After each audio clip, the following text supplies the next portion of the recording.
আমরা বাঙালিদের তো আকাশে মেঘ দেখলেই খিচুড়ি খেতে ইচ্ছে করে, আর এখন তো কিছুদিন যাবৎ প্রায় প্রতিদিনই বৃষ্টি হচ্ছে।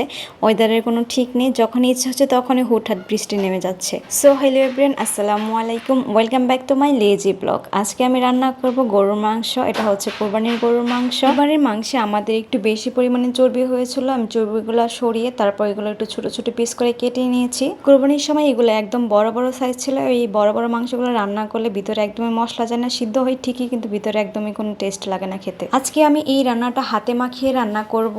এখানে সব মশলা দিয়ে একসাথে মাংসের সাথে মিশিয়ে নিব।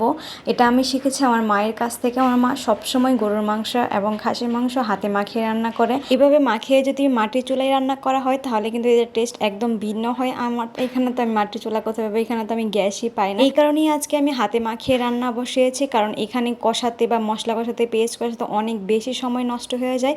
যার কারণে আমি আজকে হাতে মাখিয়ে রান্না করতেছি, দেখি আজকের টেস্টটা কীরকম হয়। যাদের বাসায় গ্যাস থাকে না তারা এভাবে ট্রাই করে দেখতে পারেন, এতে কিন্তু একটু রান্নাটা সহজ হয়ে যায়। তবে মাংস এবং মশলাগুলো ভালোভাবে কষিয়ে তারপর ঝোলটা দিতে হবে, তাহলে না কিন্তু প্রপার টেস্টটা পাবেন না। যেহেতু আমি আগে কষাইনি তাই লাস্টে যে ভালোভাবে কষিয়ে ঝোলটা প্রথমে মাংস থেকে যে ঝোলটা বের হবে ওটা ভালোভাবে কষিয়ে তারপর এটা রান্না করতে হবে। আমার মাংসটা রান্না শেষ। এখন আমি এখানে মসুর ডাল দিয়ে আর কি বোনা খিচুড়িটা রান্না করবো। সবসময় মুগ ডাল দিয়ে রান্না করি, কিন্তু আজকে মুগ ডালটা শেষ হয়ে গিয়েছিল আর হঠাৎ করেই খিচুড়ি খেতে ইচ্ছে করতেছিল, তাই আজকে আমি মসুর ডাল দিয়ে রান্না করব। আমাদের বাসার ফ্যামিলি মেম্বারদের জন্য রান্না করলে রাইস কুকারই হয়ে যায়। এখানে প্রায় 1 কেজি পরিমাণের চাউল রান্না করা যায়। আর আমি রাইস কুকার ছাড়া পাতিলে বা পানির পরিমাণটা বুঝতে পারি না, আর সুন্দরভাবে প্রপার পোলাও বা খিচুড়ি কোনোটাই আমি করতে পারি না। আমার শাশুড়ি আমি রান্না করে। এখন আমার রান্নাটা প্রায় শেষ। আমি এখন ঘি আর কাঁচামরিচ দিয়ে দমে কিছুক্ষণ বসিয়ে রাখবো, তাহলে যতটুকু ফুটার বাকি ছিল সব বাকিটুকু ফুটে যাবে। এখানে একটু লবণ কম হয়েছিল তাই আমি একটু লবণও দিয়ে